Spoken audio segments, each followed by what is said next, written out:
యేసంటే ఎవరో తెలుసా? ప్రేమంటే ఎవరో తెలుసా? దేవుడంటే ఎవరో తెలుసా? త్యాగమంటే ఎవరో తెలుసా? తెలుసుకో తెలుసుకో నేస్తమా, బ్రతుకును మార్చుకో మానవా. తెలుసుకో తెలుసుకో నేస్తమా, బ్రతుకును మార్చుకో మానవా. యేసంటే ఎవరో తెలుసా? ప్రేమంటే ఎవరో తెలుసా?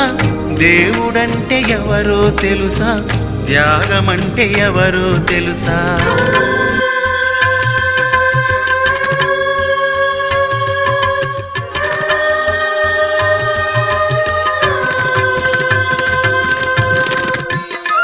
ప్రభునందు ప్రియమైన స్నేహితులారా, సోదర సోదరులారా, ప్రకటన గ్రంథం 20వ అధ్యాయం అంతటిని మనం చదువుకున్నాం. అయితే ఈ రాత్రి వేళ మనము మొదటి 3 వచనాలు ధ్యానించాలని ఆలోచన చేస్తూ ఉన్నాం.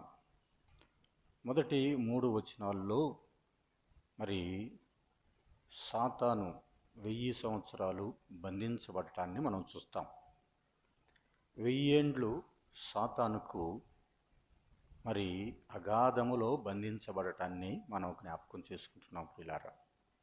మొదటి 3 వచనాల్లో అపవాది లేకపోతే సాతాను 1000 సంవత్సరాలు బంధించబడుట, అలాగే 4 నుంచి 6 వచనాల్లో క్రీస్తు యొక్క 1000 ఏండ్ల పాలనను మనం చూస్తాం.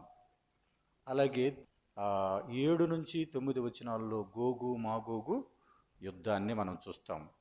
10వ వచనములో సాతాను యొక్క నాశనాన్ని మనం చూస్తాం. అలాగే 11 నుంచి 15 వచనాల వరకు ఉన్న దాంట్లో ధవళ సింహాసనపు తీర్పు, వైట్ థ్రోన్ జడ్జిమెంట్ అంటారు.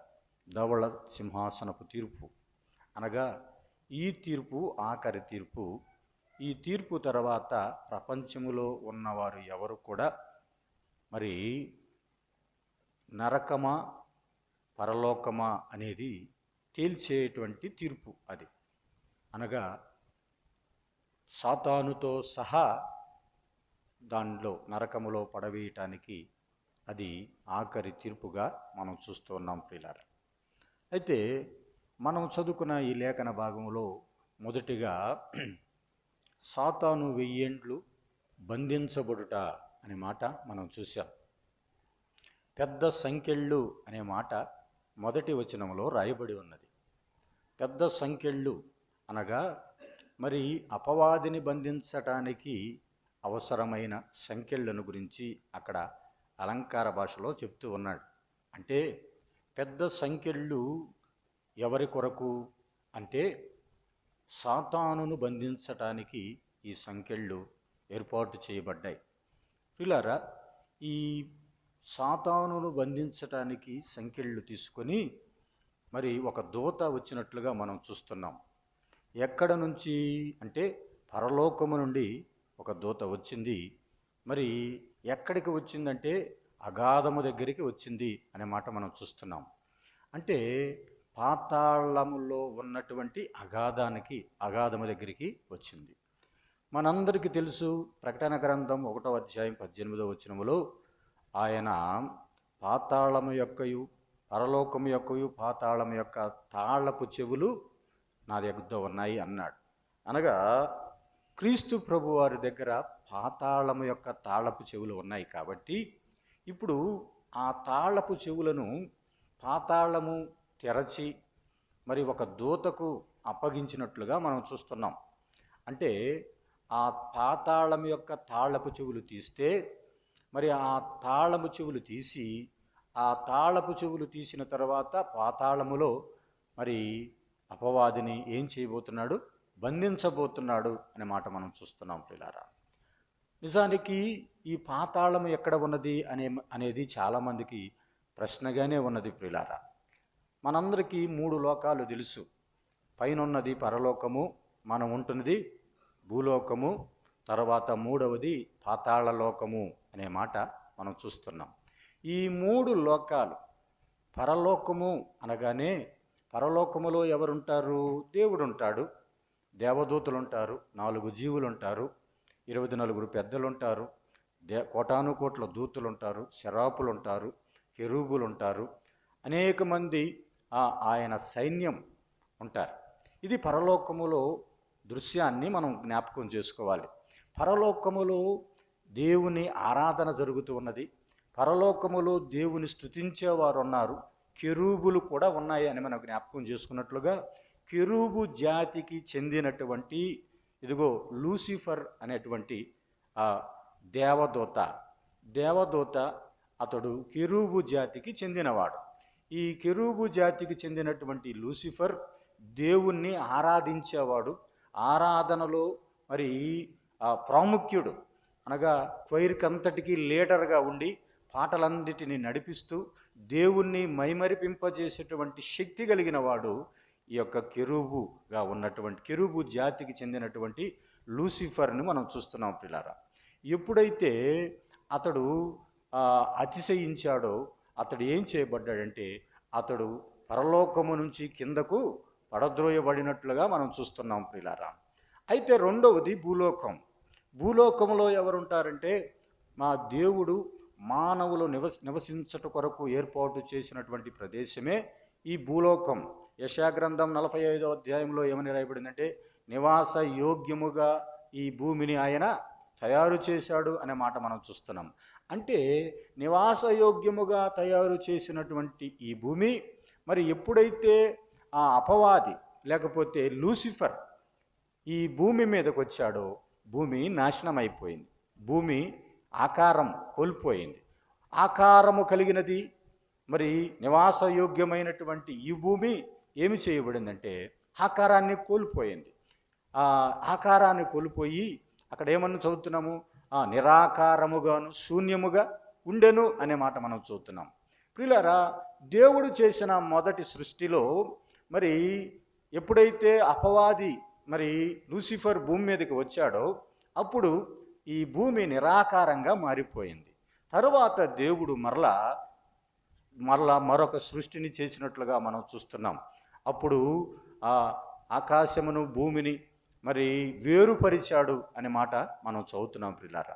ఆకాశాన్ని భూమిని ఎప్పుడైతే వేరుపరిచాడో మరి భూమి మీదకి వచ్చినటువంటి ఈ లూసిఫర్ ఇప్పుడు ఎక్కడికి వెళ్ళాడంటే ఆకాశ మండలంలోకి వెళ్ళిపోయాడు. ఆకాశ మండలంలోకి వెళ్ళిపోయినటువంటి లూసిఫర్ ఇప్పుడు ఏం చేస్తున్నాడు?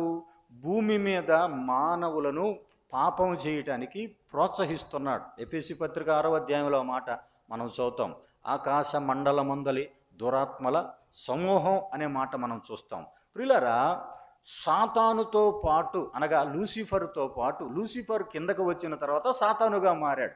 అప్పుడు దేవదూత ఎప్పుడైతే దేవుని కంటే నేను గొప్పవాడినని అతిశయించాడో మరి అతిశయించిన కారణము చేత కిందకి పడద్రోయబడ్డాడు. కిందకు పడద్రోయబడ్డ తర్వాత అతడు అపవాదిగా మారిపోయాడు, లేకపోతే సాతానుగా అతడు మారిపోయాడు. ఇప్పుడు అతడు ఆకాశ మండలములో ఉన్నాడనే మాట మనం జ్ఞాపకం చేసుకుంటున్నాం పిల్లారా. ఆకాశ మండలములో ఉన్నటువంటి ఈ యొక్క లూసిఫర్ సాతాను మానవులను పాపం చేయటానికి ప్రేరేపిస్తున్నాడు. ప్రియులారా, ఇప్పుడు ఆ సాతాను అలాగూ ప్రేరేపిస్తున్న సందర్భంలో యేసుక్రీస్తు ప్రభువారు ఈ లోకంలోకి వచ్చిన సందర్భంలో మరి ఆయన శరీరధారి అయి భూమి మీదకి ఆయన ఈ లోకానికి వచ్చిన సందర్భంలో కూడా ఆయన పరిచర్య చేస్తున్న సందర్భంలో లూకా సువార్త 4వ అధ్యాయంలో కానీ మత్తయి సువార్త 4వ అధ్యాయంలో కానీ మరి అపవాది క్రీస్తు ప్రభు దగ్గరికి వచ్చి ఇదిగో నేను ఈ రాజ్యాలన్నీ నీకు ఇస్తాను అనే మాటను ఉపయోగించాడు. కారణం ఏమిటంటే దేవుడు మరి ఆదాము అవ్వలకు ఏలుబడి చెయ్యండి, మీరు అధికారం కలిగి ఉండని అధికారం ఇస్తే ఎప్పుడైతే భూమి మీదకి అపవాది వచ్చాడో ఏం చేశాడంటే వారి యొద్ద నుంచి అధికారాన్ని తీసుకున్నాడు. అధికారం తీసుకొని అతడు అధికారం చేయటం ప్రారంభించాడు. అనగా ఆదాము అవ్వలు అధికారము కోల్పోయిన వారయ్యారు. మానవులందరూ అధికారం కోల్పోయిన వారైనట్లుగా మరి ఆదాము అవ్వల ద్వారా అధికారం కోల్పోయిన వారయ్యారు. అనే మాట మనం చూస్తున్నాం పిల్లారా. ఇప్పుడు ఆకాశ మండలములో ఉన్నటువంటి ఈ అపవాది మరి ఏం చేయబడ్డాడు అంటే, మరలా లూకాసు వార్త 10వ అధ్యాయంలో చూస్తే ఆకాశము నుండి మెరుపు వలె కింద పడిపోతాడు అనే మాట మనం చూస్తాం. ప్రియులారా, మెరుపు వలె క్రిందకి వచ్చిన సందర్భం ఏమిటంటే, ఆకాశము నుంచి మరి భూమి మీదకి 7 సంవత్సరాల శ్రమల కాలంలో భూమి మీదకి వస్తున్నాడు. ఎప్పుడు వస్తున్నాడు? 7 సంవత్సరాల శ్రమల కాలం. ఆ 7 సంవత్సరాల శ్రమల కాలంలో అతడు అధికారము కలిగిన వాడై ఏం చేస్తాడు? అతనికి అధికారం ఇచ్చింది ఎవరంటే సాతానే. సాతాను తనకు కొంతమంది అనుచరులను ఏర్పరచుకున్నాడు. వారిలో మనందరికీ తెలుసు, క్రీస్తు విరోధి మొట్టమొదటి వాడు, అబద్ధ ప్రవక్త ఈ సాతాను. అనగా వీరి యొక్క త్రిత్వము, సాతాను, క్రీస్తు విరోధి, అబద్ధ ప్రవక్త, ఈ త్రిత్వము అందరూ కలిసి, ఈ ముగ్గురు కలిసి ప్రపంచాన్ని నాశనం చేయటానికి, మానవులందరినీ పాపములో పడవేయటానికి ఎన్నో ప్రయత్నాలు వారు చేస్తూ ఉన్నారు ప్రియులారా. ఇలాగా మరి వారు ఈ 7 సంవత్సరాలు వారు కార్యకలాపాలు చేస్తున్న సందర్భంలో యేసుక్రీస్తు ప్రభువారు మరి భూమి మీదకి ఆయన వస్తాడు. ఆయన 1000 ఏండ్ల పరిపాలన సందర్భంలో ముందుగానే మనం 19వ అధ్యాయంలో మనం చదువుకున్నాం. ఎవరెవరు ఆ అగ్నిలో ఆ నరకంలో పడవేయబడ్డారంటే క్రీస్తు విరోధి, అబద్ధ ప్రవక్త ముందుగానే పడవేయబడ్డారనే మాట మనం చూసాం ప్రియులారా. అనగా ఆ క్రీస్తు విరోధి, ఆ అబద్ధ ప్రవక్త సాతాను యొక్క అనుచరులుగా ఉంటూ వారు చేస్తున్న కార్యకలాపాలన్నీ ముగించబడతాయి. అయితే యేసుక్రీస్తు ప్రభువారు 1000 ఏండ్ల పరిపాలన చేయటంకి ముందుగా ఈ 1000 సంవత్సరాలు ఏం చేయబడుతున్నాడంటే, ఈ సాతాను మరి పాతాళములో అగాధములో పడవేయబడుతున్నాడు అనే మాట మనం చూస్తున్నాం ప్రియులారా. ఈ పాతాళము అనగానే పాతాళములో 5 భాగాలు ఉన్నట్లుగా మనం చూస్తాం ప్రియులారా. అంటే పరలోకము, భూలోకము, అలాగే పాతాళ లోకము. ఈ పాతాళ లోకములో 5 రకాల భాగాలు ఉన్నాయి. మొదటిది పాతాళ లోకములో బిలము అనేది ఒకటి ఉంది ప్రియులారా. బిలము అనేది కటిక చీకటి గల బిలము అన్నాడు ప్రియులారా. ఇక్కడ ఎవరు ఉంటారు అంటే ఆ పాపము చేసిన దేవదూతలను అక్కడ పెట్టాడు దేవుడు. ఎవరిని? పడిపోయిన దేవదూతలు, పాపము చేసిన దేవదూతలు. 2వ పేతురు పత్రిక 2వ అధ్యాయము 4వ వచనం చదువుదాం, చూడండి. అక్కడ ఏమని రాయబడింది? 2వ పేతురు పత్రిక 2వ అధ్యాయము 4వ వచనములో, దేవదూతలు పాపము చేసినప్పుడు దేవుడు వారిని విడిచిపెట్టక ఏమన్నాడండి? పాతాళ లోకమందలి అన్నాడు. ఏ లోకం అండి అది? పాతాళ లోకమందలి. 3 లోకాలు ఉన్నాయని చెప్పుకున్నాం కదా. 3 లోకాల్లో 3వ లోకము పాతాళ లోకము. ఈ పాతాళ లోకమందలి లోపల ఏమున్నదంట? కటిక చీకటి గల బిలములోకి త్రోసి ఎవరిని? దేవదూతలు పాపము చేసినప్పుడు అన్నాడు కదా. అంటే పాపం చేసినటువంటి దేవదూతలను, లేకపోతే పడిపోయిన దేవదూతలను, లేకపోతే యోధాపత్రిక 6వ వచనంలో, మొదటి అధ్యాయం 1వ అధ్యాయం ఉంది కదా, 6వ వచనంలో చదివితే కటిక చీకటి గల ఆ ప్రాంతంలోకి నిత్య పాశములతో బంధించి అనే మాట అక్కడ చదువుతాం ప్రియులారా. మరి మొట్టమొదటిగా పాతాళ లోకములో ఉన్నది ఒకసారి నా వైపు చూస్తే నేను మీకు ఎలా ఉందో చెప్తాను నీకు. అంటే పాతాళము అనే దాంట్లో మరి పరదైసు అనేది పై భాగంలో ఉంటుంది. పరదైసుకి పక్కనే పాతాళం అనే భాగము అనేది ఉంటుంది. దానికి మధ్యలో అగాధం అనేది ఉంటుంది. మనందరికీ తెలుసు, లూకాసు వార్త 16వ అధ్యాయంలో మరి ధనవంతుడు లాజరు గురించి చెప్పిన సంగతుల్లో మనకు తేటగా మనకు అర్థమవుతుంది. అక్కడ పరదైసు ఉంది. అయితే పరదైసు అనేది ఇప్పుడు లేదు. ఎందుకంటే యేసుక్రీస్తు ప్రభువారు పరదైసును 3వ ఆకాశానికి తీసుకుని వెళ్ళాడని 2వ కొరింథీ పత్రిక 12వ అధ్యాయం 4వ వచనంలో మనం చూస్తాం. అక్కడ 3వ ఆకాశం అని చెప్పబడుతున్నటువంటి పరదైసు అనగా యేసుక్రీస్తు ప్రభువారు మరి పాత నిబంధన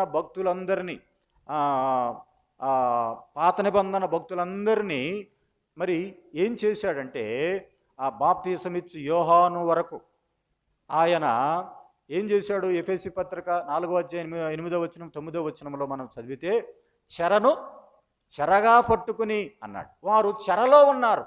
చెరలో బంధించబడిన వారిని ఆత్మరూపిగా ఆయన వెళ్ళాడు. యేసుక్రీస్తు ప్రభువారు సమాధి చేయబడిన తర్వాత 3 దినాలు సమాధిలో అలాగే వెళ్ళాడు. ఆయన శరీరం మాత్రమే ఉన్నది, కానీ ఆయన ఆత్మరూపిగా పాతాళ లోకములోనికి వెళ్ళి పాతాళ లోకములో ఉన్నటువంటి చెర అనే భాగము, లేకపోతే పరదైసు అనే భాగము, లేకపోతే అబ్రహాము రొమ్ము అని పిలువబడే భాగము ఒకటి ఉన్నది. ఆ భాగములో పాత నిబంధన భక్తులు అక్కడ ఉన్నారు. వారి దగ్గరికి వెళ్ళి వారికి సువార్తను ప్రకటించి వారి చెరంతటిని తీసుకొని చెరను చెరగా పట్టుకుని పైనున్న ఆకాశ మండలములోనికి 3వ ఆకాశములోనికి ఉన్నతమైన భాగములోనికి తీసుకుని వెళ్ళాడు అనే మాట మనం చదువుతాం ప్రియులారా. ఆయన ఈ చెరను ఎక్కడ పెట్టాడంటే ఇప్పుడు అక్కడ పెట్టాడు. అంటే ఇప్పుడు పరదైసు ఏమి చేయబడింది ప్రియులారా? ఖాళీ చేయబడింది అని మనకు అర్థమవుతుంది. తర్వాత నరకము అనేది కూడా ఒకటి ఉన్నది. పరదైసు లేకపోతే చెర, అబ్రహాము రొమ్ము అని పిలువబడుతుంది. తర్వాత పాతాళము. ఈ రెండిటికి మధ్యలో ఉన్నదే అగాధము అన్నాడు. మరొక చోట మహా అగాధము అనే మాట కూడా మనం చదువుతాం. ఈ అగాధము ఈ 3 మరి దానికి దీనికి మధ్యలో అగాధం అన్నది. మరి ఇటువైపున బిలము అనే దాన్ని మనం చదివాం ఇప్పుడే. 2వ పేతురు పత్రిక 2వ అధ్యాయం 4వ వచనంలో చెప్పబడినటువంటి మరొక అరలో అరలుగా ఉన్నది, లేకపోతే భాగములుగా ఉన్నది. నరకము అనేది కూడా ఒక భాగమే. యెషయా గ్రంథం 14వ అధ్యాయం 15వ వచనంలో చదివితే అక్కడ ఏమని రాయబడింది? పాతాళ లోకమందలి నరకములో ఒక మూలకు నీవు త్రోయబడితివి అనే మాట మనం చదువుతాం. నరకములో ఒక మూల ఎక్కడది అన్నాడు? పాతాళములో అన్నాడు. పాతాళ లోకమందలి నరకములో ఒక మూలకు నువ్వు త్రోయబడ్డావు అన్నాడు. అంటే పాతాళ లోకంలో మరొక భాగం ఏమిటంటే ఈ నరకము అనే మాటను మనం చూస్తున్నాం ప్రియులారా. నరకములో ఎవరుంటారు అంటే క్రీస్తు విరోధి, అబద్ధ ప్రవక్త, అలాగే మరలా సాతాను, అలాగే క్రీస్తును నమ్మనివారు, దేవుని స్వార్థ చెప్పినా కూడా క్రీస్తుని నమ్మనివారు, జీవగ్రంథములో పేరు లేనివారు ఆ నరకములో పడద్రోయబడతారనే మాట మనం చూస్తాం ప్రియులారా. అయితే మనుషులు రక్షణ పొందకుండా ఎవరైతే ఉన్నారో వారు ఈ నరకమనే భాగములోనికి వెళతారు. అయితే నరకంలోకి ఇప్పటి వరకు ఎవరు వెళ్ళలేదు. ఎందుకంటే ఇప్పుడు ఎక్కడ ఉన్నారంటే పాతాళములో ఉన్నారు. పాతాళము దాని మృతులను ఏం చేస్తుందంటే ఆ ధవళ సింహాసనపు తీర్పు తర్వాత దాన్ని అప్పగిస్తుంది అన్నమాట. అంటే పాతాళములో ఎవరైతే క్రీస్తు ప్రభువును నమ్మకుండా ఉన్నారో వారందరూ ఇప్పుడు పాతాళములో ఒక భాగములో ఉన్నారు. అనగా మరి ధనవంతుడు ఉన్నటువంటి భాగము అని గుర్తుపెట్టుకోవాలి. ధనవంతుడు చనిపోయాడు, పాతిపెట్టబడ్డాడు. చనిపోయింది ఒకచోట, పాతిపెట్టబడింది ఒకచోట. మరి అయితే పాతాళములో వేదన పడుతున్నాడు అనే మాట మనం చదువుతాం కదా. ఎక్కడ వేదన పడుతున్నాడు అతడు? పాతాళములో వేదన పడుతున్నాడు. చనిపోయిన వెంటనే మనకు కనపడుతున్న దృశ్యం ఏమిటంటే చనిపోయినది శరీరము, పాతిపెట్టబడింది శరీరము, కప్పిపెట్టబడింది శరీరము, కానీ ఆత్మ మాత్రం ఎక్కడికి వెళ్ళింది? పాతాళంకి వెళ్ళింది. ఈ పాతాళములో వేదన యాతన ఉంది. అయితే ప్రియులారా ఇది కొంతకాలమే. ఆ తర్వాత ఈ పాతాళము నుంచి పాతాళము దాని మృతులను ఏం చేస్తుంది? అప్పగిస్తుంది. ఎప్పుడు అప్పగిస్తుందంటే ధవళ సింహాసనపు తీర్పు తర్వాత. ఆ యేసు క్రీస్తు ప్రభు వారు ఆఖరిగా అవకాశం ఇస్తాడు. ప్రజలందరికీ అవకాశం ఇచ్చిన తర్వాత ఇంకా మారు మనసు పొందని వారికి దేవుడు ఆఖరిగా తీర్చే తీర్పే ఈ ధవళ సింహాసనపు తీర్పు అని మనం చూస్తున్నాం. అప్పుడు ఈ పాతాళములో ఉన్న వారందరూ కూడా ఎక్కడికి ట్రాన్స్ఫర్ చేయబడతారు? నరకములోనికి ట్రాన్స్ఫర్ చేయబడతారు. అదే ఆఖరిగా నరకం అనేది చాలా భయంకరమైనది అని గుర్తుపెట్టుకోవాలి ప్రియులారా. తర్వాత మనము పాతాళం, పరదైసు అనే మాటను మనం చూసాం, లేకపోతే చెర అనే మాటని మనం చూసాం, లేకపోతే అబ్రహాము రొమ్ము అనే మాటను కూడా మనం చూసాం. అలాగే పాతాళము, తర్వాత అగాధము, ఇటువైపు బిలమున్నది. ఇటువైపున నరకము ఉన్నది. మొత్తము 5 భాగాలుగా ఉన్నది ప్రియులారా. వీటిలో ఇప్పుడు మనం చదువుకున్నటువంటి ఈ లేఖన భాగములో అగాధము అనే మాట మనం చదివాం. ఈ సాతానుని ఇప్పుడు ఏం చేయబోతున్నాడంటే అగాధములో పడవేసి అన్నాడు ప్రియులారా. అగాధము అనేది మరి చాలా లోతైనటువంటి భాగము ప్రియులారా. ఈ అగాధములో పడవేస్తే అగాధాన్ని ఇంగ్లీష్లో బాటమ్లెస్ పిట్ అని రాయబడింది. అనగా కటిక చీకటి గల బిలము పక్కనే ఉన్నది, కానీ ఈ అగాధం అనే దాంట్లో దానికి అంతమనేది లేదు. దాంట్లో అతడు వెళుతూనే ఉంటాడు అనే మాట మనం చూస్తున్నాం. లోకాసువార్త 16వ అధ్యాయంలో ఇక్కడైతే అగాధం అన్నాడు, కానీ లోకాసువార్త 16వ అధ్యాయంలో ఏమన్నాడు? మహాగాధం ఉన్నది, మీకును మాకును మధ్య ఏముందన్నాడు? మహాగాధం ఉన్నది, మేము అక్కడి వారు ఇక్కడికి రాజాలకుండునట్లుగా ఏమున్నదన్నాడు? మహా అగాధం ఉన్నది అనే మాట మనం చూస్తున్నాం ప్రియులారా. అయితే ఈ అగాధం ఆ స్థలం ఇప్పుడు మనం చదువుకున్నటువంటి భాగంలో ఉన్న భాగమే, ఆ స్థలమే ప్రియులారా. ఈ అగాధములో ఇప్పుడు ఎవరు వేయబడుతున్నారు అనగా సాతాను బంధించబడుతున్నాడు. ఎన్ని సంవత్సరములు? 1000 సంవత్సరాలు బంధించబడుతున్నాడు. 1000 సంవత్సరాలు బంధించిన తరువాత ఇప్పుడు సాతాను యొక్క క్రియలు లేవు, సాతాను యొక్క ఆలోచనలు లేవు, సాతాను యొక్క పరిస్థితులు భూమి మీద లేవు. ఎందుకని?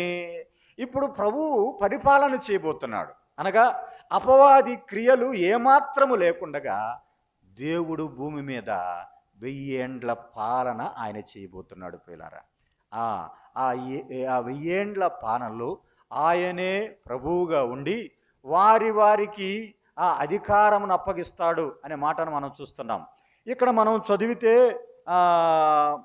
3వ వచనములో ఏమన్నాడు?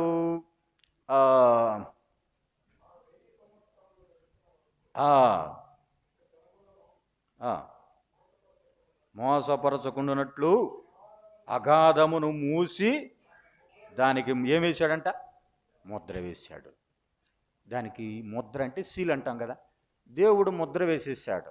అంటే సాతాను యొక్క వినాశనాన్ని మనం చూస్తున్నాం. నిజంగా మరి ఆకాశములో లేకపోతే పరలోకములో దేవుని వద్ద ఉన్నటువంటి వాడు ఏమైపోయాడు అంటే ఇప్పుడు అగాధములో ఉంచబడ్డాడు. అగాధములో 1000 సంవత్సరాలు మాత్రమే ఉంచబడ్డాడు. కానీ మరలా మనం చదివితే గోగు మాగోగు యుద్ధము జరిగే సమయములో మరలా కొంచెము కాలము అతడు విడిచిపెట్టబడును అన్నాడు. అంటే దేవుడు మరలా అపవాదికి అవకాశం ఇస్తున్నాడు అని గుర్తుపెట్టుకోవాలి. అపవాదికి కూడా మారు మనసు పొందటానికి అవకాశం ఇస్తున్నాడు. ఇది ఎంత విశేషమో చూడండి.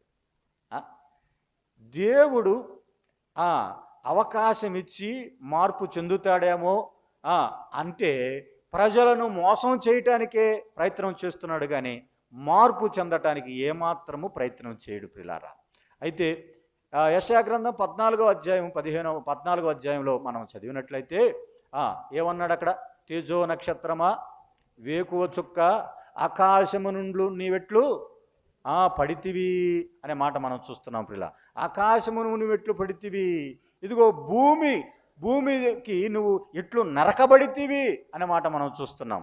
ఏం చేశాడు అంటే ఇదిగో నేను మహోన్నతునితో సమానముగా చేసుకుందును, సభా పర్వతం మీదకు నేను ఎక్కుదును, ఆయన నక్షత్రముల మీదకు నేను వెళ్ళి కూర్చుందును అని ఎప్పుడైతే అనేక రకాల ఆలోచనలు చేసి దేవునితో సమానుడని అనుకున్నాడో ఏమి చేయబడ్డాడు? ఆకాశము నుంచి కిందకి పడద్రోయబడినట్లుగా మనం చూస్తున్నాం ప్రియులారా. సాతాను పడద్రోయబడిన తర్వాత ఇప్పుడు సాతాను యొక్క స్థితి ఎలా ఉందంటే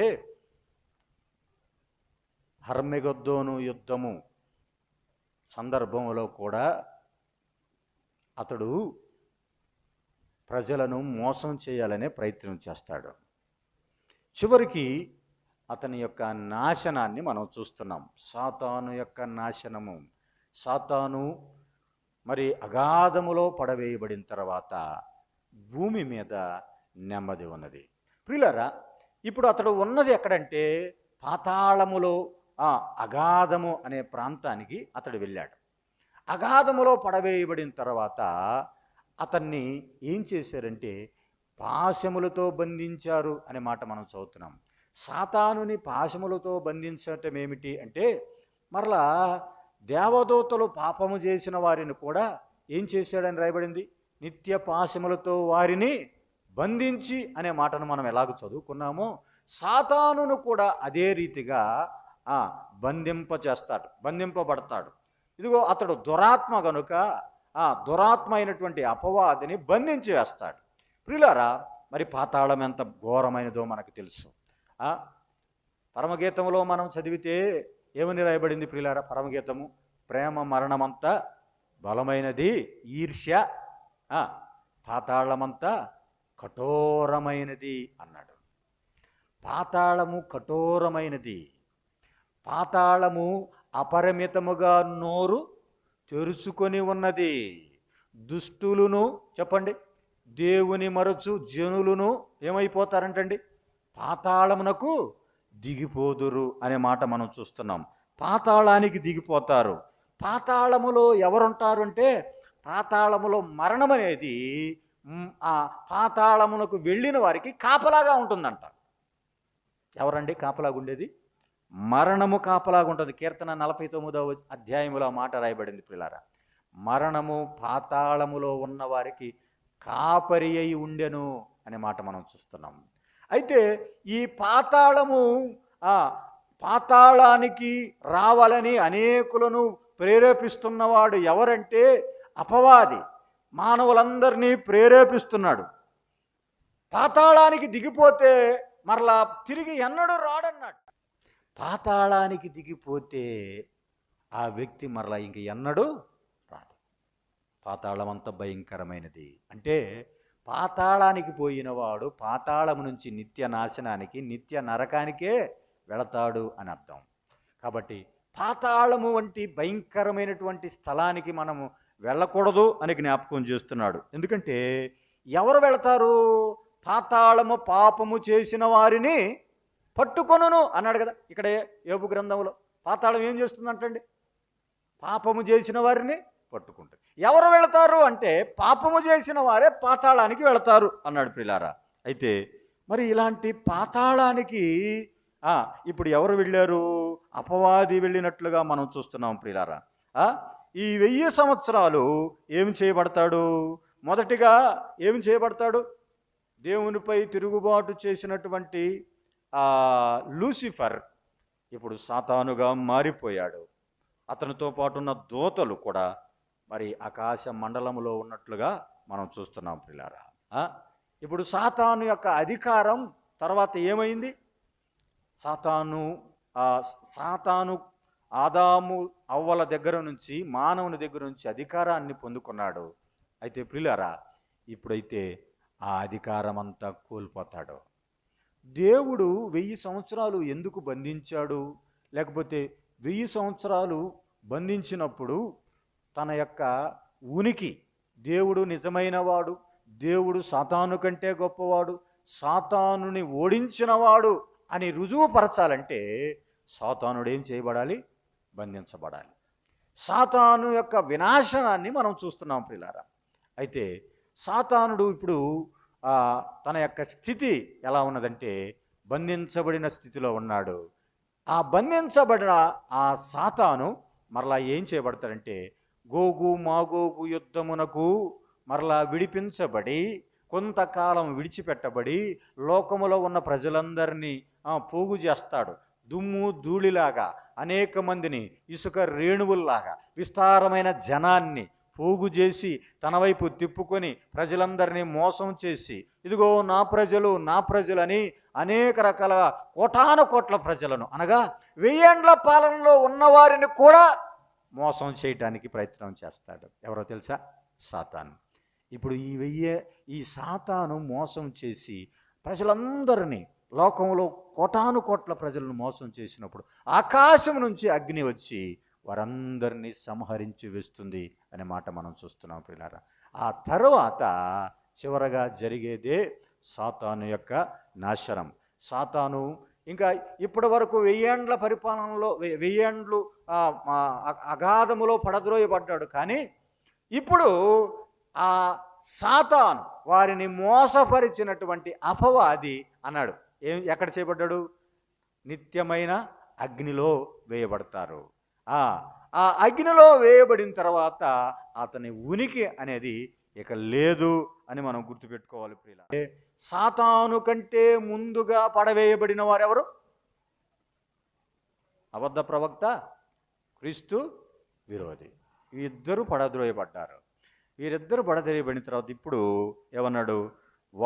వారిని మోసపరిచిన అపవాది మరలా అదే ప్రాంతంలో అక్కడే పడద్రోయబడ్డారు. అంటే ఇప్పుడు ఈ ముగ్గురు భూమి మీద లేరు. ఎవరెవరు లేరు? అసలు నాయకుడు ఎవరు? సాతాను, అపవాది, రెండవది క్రీస్తు విరోధి, మూడవది అబద్ధ ప్రవక్త. ఈ ముగ్గురు ఇక భూమి మీద లేరు. భూమి మీద ఇక లేరు అనగా సాతానుకు దేవుడు కొంత అవకాశం ఇచ్చినట్లుగా మనం చూస్తున్నాం. 1000 ఏండ్ల పరిపాలన సాతాను ఉండకుండా బంధించబడ్డాడు కదా. 1000 ఏండ్ల పాలన సాతాను లేకుండా ఉంటే ఎలా ఉంటుంది కదా?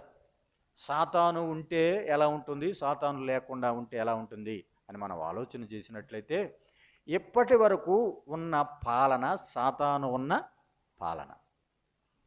సాతాను ఉన్న పాలనలో ఏమున్నాయి? అక్రమాలు, అన్యాయాలు, దోపిడీలు, దొంగతనాలు, నరహత్యలు, వ్యభిచారాలు, ఎన్నో రకాల పాపములు భూమి మీద ఉన్నాయి. భయంకరమైన పాపాలు ఉన్నాయి. అన్యాయము ఎక్కువగా ఉన్నది. అయితే ఇప్పుడు సాతాను లేనటువంటి పాలన ప్రభువు చేయబోతున్నాడు. యేసు ప్రభువే మనకు జ్ఞానమై ఉంటుండగా ఆ జ్ఞానమై ఉన్న ప్రభువును మనం వెతకాలి. ఎందుకంటే లోకములో మార్గము ఆయనే. ఎవరు? యేసుక్రీస్తు ప్రభువే.